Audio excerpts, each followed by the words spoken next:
He awoke and focused. A dream or two waving from a couple of corners, quickly fading. Out of the crisp, clean sheets into the bathroom, quite blind, still on automatic. Choose the clothes from the wardrobe. Slacks with a crease, the brown shoes from Yugoslavia in a long-gone style. The woolen shirt she bought to keep his heart warm. Pleased with the reflection, he passed into the living room, surfacing slowly all the time. Outside it was green June and raining. Crowds of little leaves were adrip around windows overlooking a garden ending in shared poplars, against a sky where jets glinted and sunsets sometimes roared, leaving with a long light. Coffee and toast with marmalade, a brown egg in a blue willow pattern cup. Eat slowly. Now, sit down in the armchair facing the windows, and let consciousness flow in naturally. Digest the breakfast, allow the bowels room to move, before facing the big world. All around, the denizens shifted in car, bus, tube to do the daily. Office girls in fresh perfume and new styles, clerks in damp Macintoshes, all crushing into containers that zip off to long lifts, cool corridors, strip lighting, and typewriters. Little sandwich shops boomed around the bases of the buildings, showing piles of white and brown slices, contents peeping. Green lettuce, red tomato, cream cheese, banana, honey, pickle, egg, all under glass for the gaze.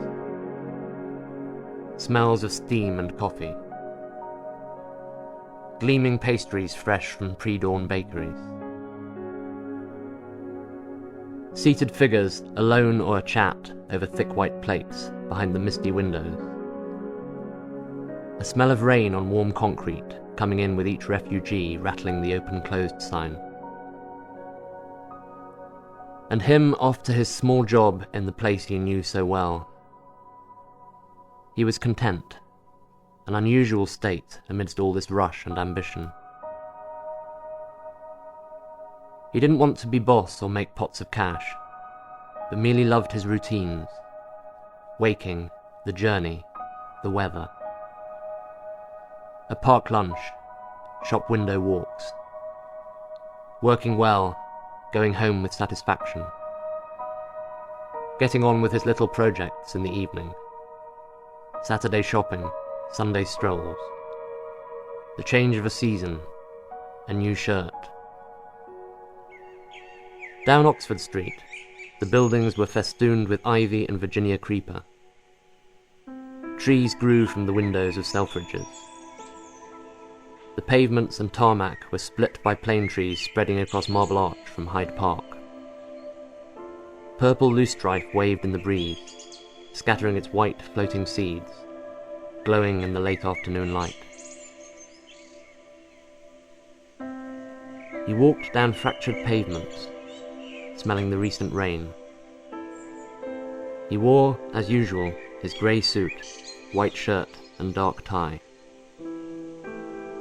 There were no other sounds but a breeze moving the trees, his own footsteps, and scattered birdsong from all over the empty city. Above him the sky was bright blue now, and the light was going golden across the top edges of the crumbling buildings.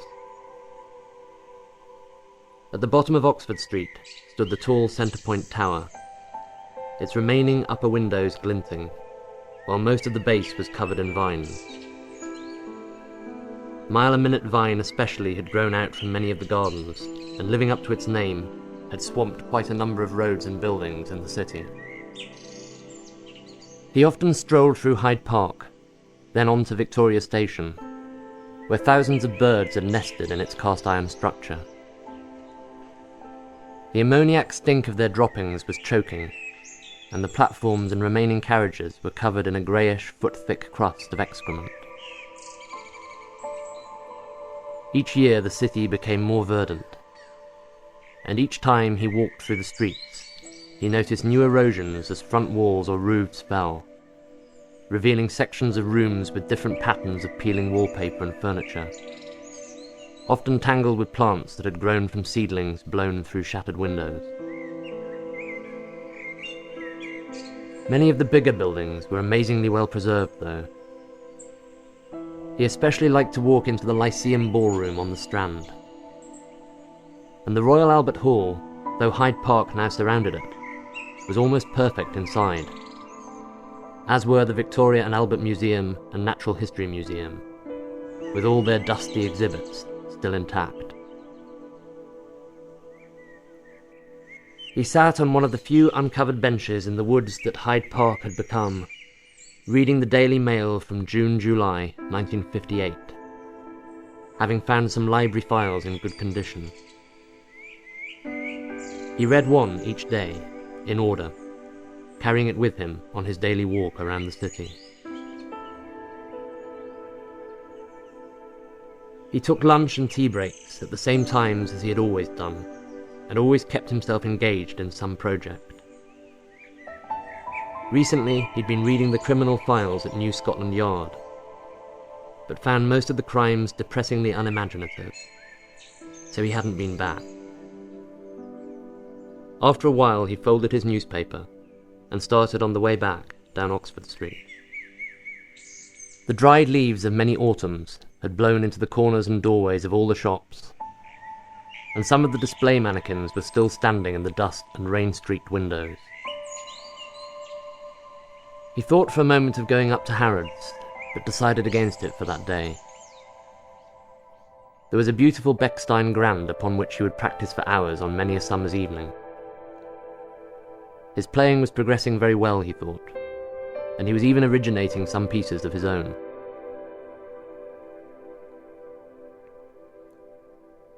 He reached Tottenham Court Road and turned left at Centre Point, walking to Islington, where he lived. He loved the city, now that it was deserted. It was lonely and beautiful, especially in moonlight and on misty mornings.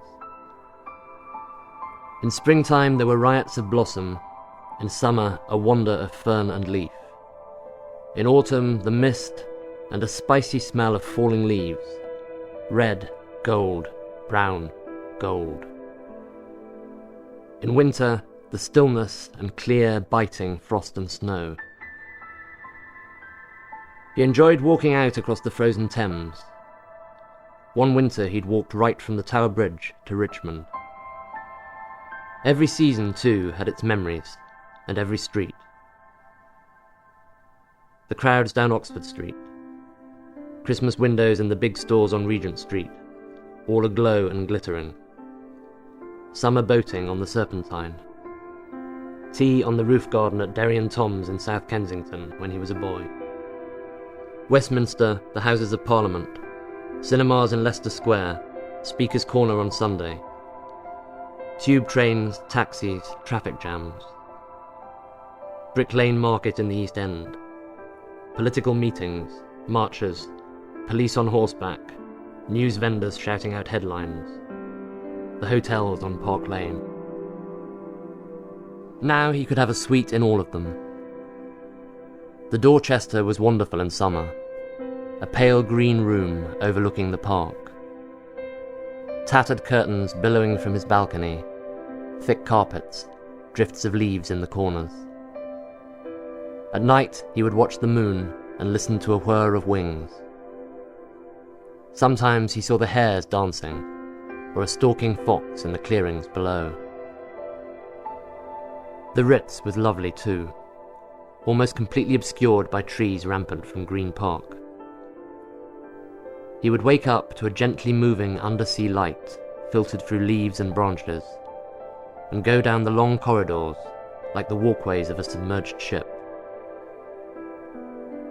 Strolling out through the woods and over the bridges to the Houses of Parliament in the early morning, his solitary whistling echoing across the stained glass windows and vaulted roof. Occasionally he went to the BBC or NFT archives to select a film.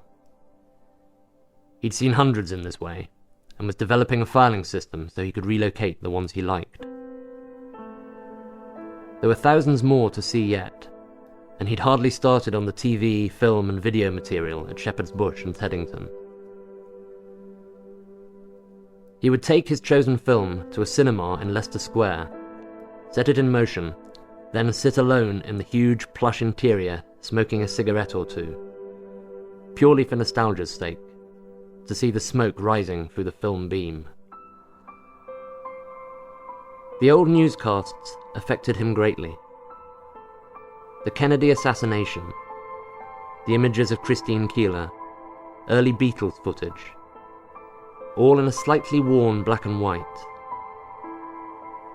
He edited together a film containing all these images and more, and played it constantly. He found it profoundly moving, the images gaining even more emotive power with each viewing.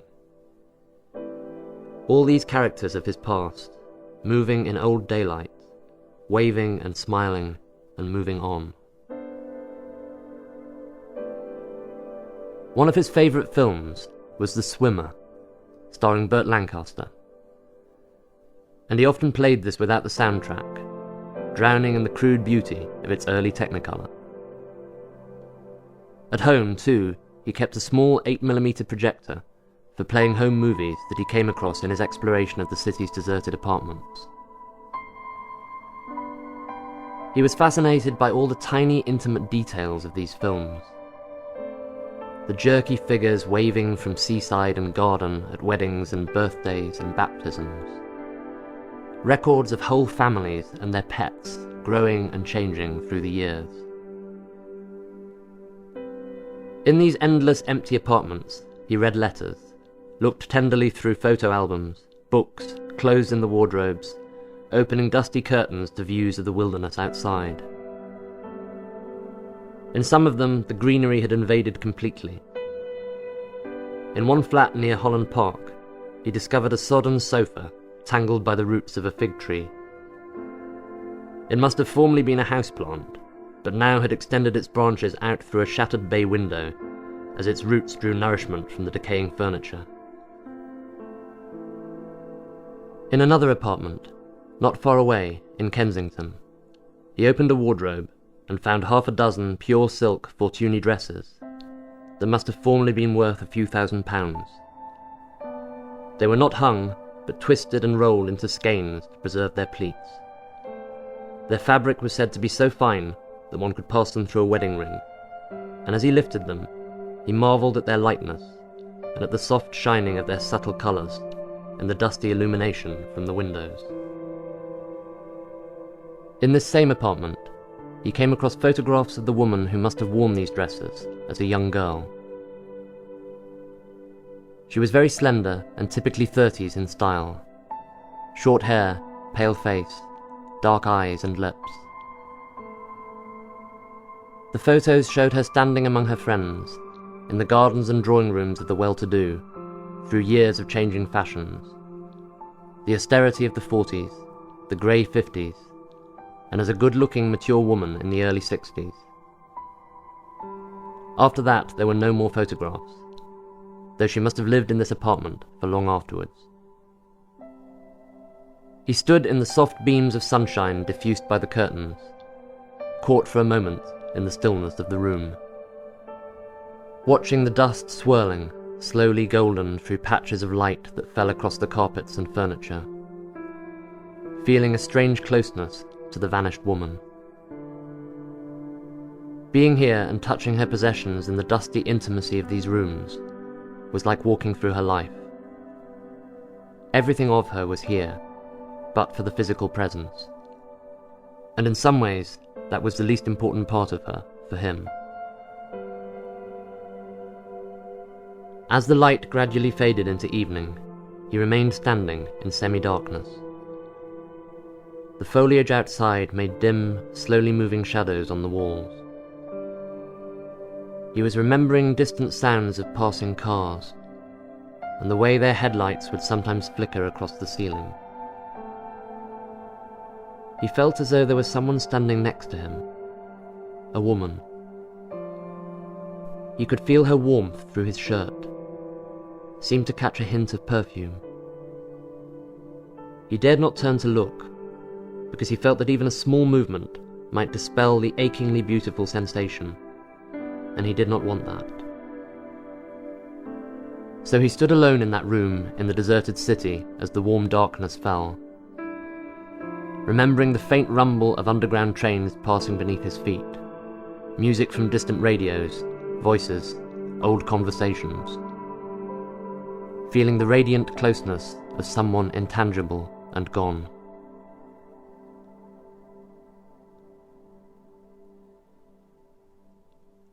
He watched as his reflection in a shop window passed behind a queue of people waiting for a bus. It was about 4:30 in the afternoon, in early summer. Long sunlight lit the suburban trees from behind.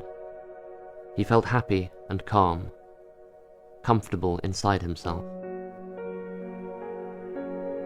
He had hardly spoken to anyone for about a week. It was the way he chose to live. He took a bus to Leicester Square and went to see a film. He didn't bother to follow the storyline, but sat enjoying the movement, the warm semi-darkness, the shifting colours. Afterwards, he drank a glass of Guinness in a nearby pub, before taking the tube back to his flat. The moon was out. It was a cool, clear night. Some random lines of dialogue from the film recurred in his memory as he watered the plants in his living room, and he thought that he should tidy up in the spare room the following day. He read a book about the countryside of England, looking at photographs of Derbyshire's green fields and high moors. Then he put out the light and went to bed.